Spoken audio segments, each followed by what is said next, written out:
grounds in Article 19(2), we have applied the subsequent prongs of the proportionality standard, even assuming that curbing black money is a legitimate purpose for restricting the right to information of voters. Immediately preceding the financial year 2016-17, in which the electoral bond scheme was introduced, 81% of the contributions, rupees 580.52 crores, were received by political parties through voluntary contributions. Since the amount of voluntary contributions is not regulated, it allowed the circulation of black money.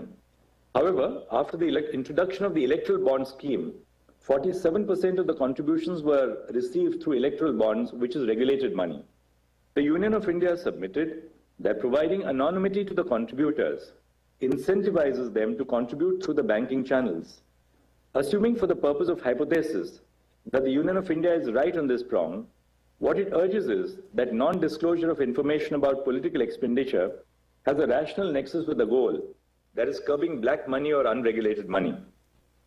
However, we are of the opinion that the third prong of the proportionality standard, that is the least restrictive means test, is not satisfied.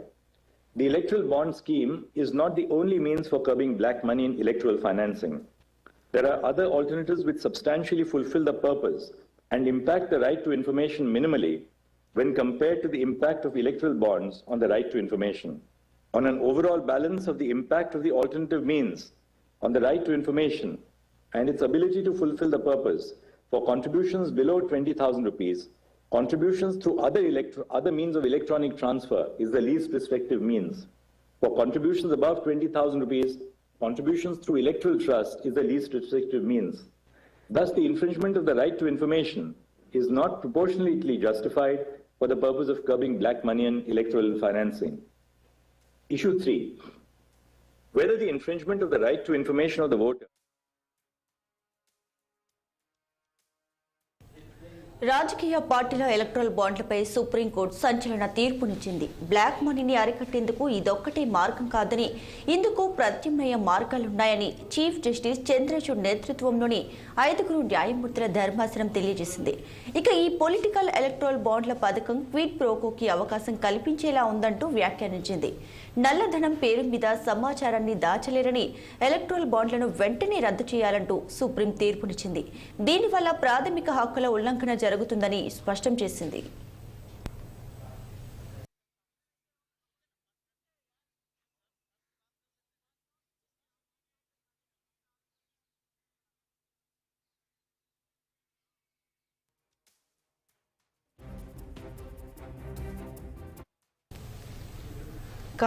దీనికి సంబంధించి పూర్తి details లో మా ప్రతినిధి సురేందర్ అందిస్తారు ఫోన్లో.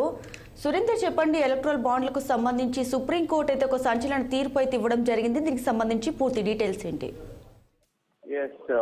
దీపిక, చాలా ఏళ్లుగా మన దేశంలో రాజకీయ శక్తులను ఒక పవర్ఫుల్ గా వాడుకునేందుకు పారిశ్రామికవేత్తలు, అదేవిధంగా పెద్ద బడా వ్యాపారవేత్తలు రాజకీయ వర్గాన్ని పెట్టుకునేందుకు ఒక బ్రహ్మాస్త్రంగా వీళ్ళు ఇంతకాలం వినియోగించుకుంటూ వచ్చిన ఎలక్టరల్ బాండ్స్ విషయంలో సుప్రీంకోర్టు అయితే సంచలన తీర్పు అయితే ఇచ్చింది. ఈ బాండ్స్ వల్ల ప్రాథమిక హక్కులకు విఘాతం కలుగుతుందని ప్రజలు చాలా కఠినంగా సుప్రీంకోర్టు తీర్పు ఇవ్వడం జరిగింది. దీనిపైన 3 వారాలుగా పూర్తి వివరాలను వెల్లడించాలంటూ కూడా కేంద్రానికి సుప్రీంకోర్టు ఆదేశాలను జారీ చేయడం జరిగింది. అయితే మొత్తం మీద ఈ ఎలక్టరల్ బాండ్స్ అంటే రాజకీయ నాయకులను, అదేవిధంగా రాజకీయ పార్టీలను తమ చెప్పు చేతుల్లో పెట్టుకునేందుకు ఈ బడా వ్యాపారవేత్తలు అయితేనేమి, ఇతరత్ర కొన్ని వ్యాపార సంస్థలు అయితేనేమి తమకు అనుకూలంగా అధికారంలోకి వచ్చిన తర్వాత తమకు అనుకూలంగా పాలసీలు తీసుకురావడానికి, అదేవిధంగా పెట్టుబడులు పెట్టేందుకు రాయితీలు కల్పించే విధంగా కూడా చేసుకునేందుకు, అంటే ఒక విధంగా ముందస్తు కొనుగోలు, ఒక వస్తువు కానీ ఒక ఏదైనా ఒక విషయాన్ని కానీ మనం ముందస్తు ఒక బేరం చేసుకుని ఒక వ్యాపార విధంగా మార్చే ప్రక్రియలో భాగంగానే ఈ ఎలక్టరల్ బాండ్స్ అయితే భావిస్తా ఉంటారు. అయితే ఈ నేపథ్యంలో కొన్నేళ్ల క్రితము దీనిపై సుప్రీంకోర్టులో కొంతమంది పిటిషన్ వేసిన నేపథ్యంలో దీనిపై విచారణ జరిపిన 5 సభ్యులతో కూడిన న్యాయమూర్తుల సభ్యులతో కూడిన సుప్రీంకోర్టు ధర్మాసనము దీనిపై తీర్పు అయితే తాజాగా వెల్లడించింది. ఎట్టి పరిస్థితుల్లో కూడా ఇది ప్రాథమిక హక్కుల ఉల్లంఘన కిందికి వస్తుందంటే కూడా తేల్చి చెప్పడం జరిగింది. అయితే ఈ ఈ ఎలక్ట్రల్ బాండ్స్ వల్ల గతంలో కూడా ప్రభుత్వాలు బ్లాక్ మనీని అరికట్టేందుకు ఇది ఉపయోగపడుతుండే కూడా ఒక వాదన తీసుకురావడం జరిగింది. ఆ వాదన కరెక్ట్ కాదంటూ కూడా సుప్రీంకోర్టు స్పష్టం చేసింది. అయితే ఈ బ్లాక్ మనీని అరికట్టేందుకు ఇంకా చాలా మార్గాలు ఉన్నాయి, కానీ ఇది ఎలక్ట్రల్ బాండ్స్ వల్ల ఇది ప్రాథమిక హక్కుల ఉల్లంఘన జరుగుతుంది. దీనివల్ల క్విట్ ప్రోకో అనేది జరుగుతుందంటూ కూడా సుప్రీంకోర్టు స్పష్టం చేయడం జరిగింది. అయితే ఈ తీర్పు అనేది ఈ రాజకీయ వర్గాలకు, అదేవిధంగా పెట్టుబడిదారీ వ్యవస్థలో భాగమైన కొంతమంది పెత్తందారులకి ఒక పెద్ద అంటే పెద్ద వ్యతిరేకత తీసుకొచ్చిన ఒక పెద్ద బుల్లెట్ లాంటి ఒక అడ్డుకట్ట వేసినట్టయితే కనిపిస్తోంది. మొత్తం మీద ఎలక్ట్రల్ బాండ్స్ వల్ల ఇంతకాలం జరిగిన ఈ పెత్తందార వ్యవస్థలో బానిసలుగా వ్యవహరించిన ఈ పార్టీలు కానీ ఈ రాజకీయ నేతలు కూడా ఇప్పటి నుంచి కొంచెం స్వేచ్ఛగా ఉండే విధంగా, దీని వల్ల ప్రజలకు కూడా చాలా వరకు మేలు జరుగుతుందంటూ కూడా కొంతమంది మేధావులు అయితే చెప్తున్నారు. ఇంతకాలం కొన్ని వ్యాపార సంస్థలకు అనుగుణంగా పాలన సాగించడం వల్ల క్షేత్రస్థాయిలో కింది స్థాయిలో పేద వర్గాలకు చాలా అడ్డంకిగా మారినాయి.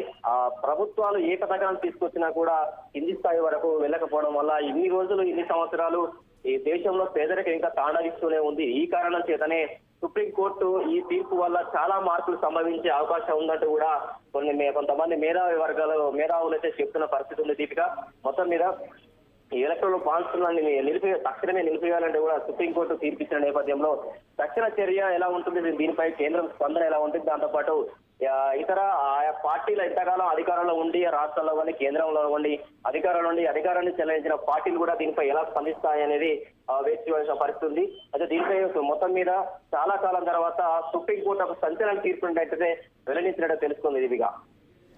Right, thank you Surender. Proportionality standard is only partly fulfilled. The non-disclosure of information grants anonymity to the contributor, thereby protecting informational privacy. However,